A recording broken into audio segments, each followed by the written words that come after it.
Le port du Conquet, sa gare maritime, son espace dédié à la pêche professionnelle et son port de plaisance. Ici, ces trois activités cohabitent avec chacune leurs exigences. D'un côté, les pêcheurs professionnels réclament depuis 30 ans une digue pour sécuriser le port. De l'autre, la compagnie Pédarbed a besoin de garder une entrée de port assez large pour y faire manœuvrer ses bateaux. Lorsqu'on voit les ports alentours, on est en droit de se poser la question de savoir ce que le Conseil général, la CCI espère pour nous. Nous, en tous les cas, on est inquiets. Ouais. Pour le Conseil général du Finistère, la création d'une digue n'est pas d'actualité.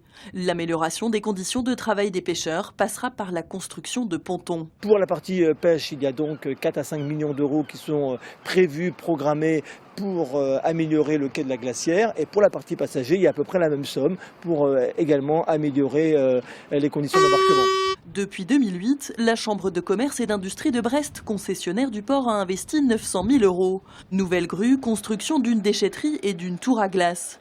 Avec les 220 000 euros que rapporte le port à la CCI par an, les investissements n'iront pas plus vite. Et c'est bien ce qui dérange les pêcheurs. On est en droit de se demander si aujourd'hui, avec un vrai projet, de vrais travaux au sein même du port du Conquet, on ne pourrait pas augmenter cette somme d'argent. 180 000 passagers qui transitent chaque année sur le port du Conquet.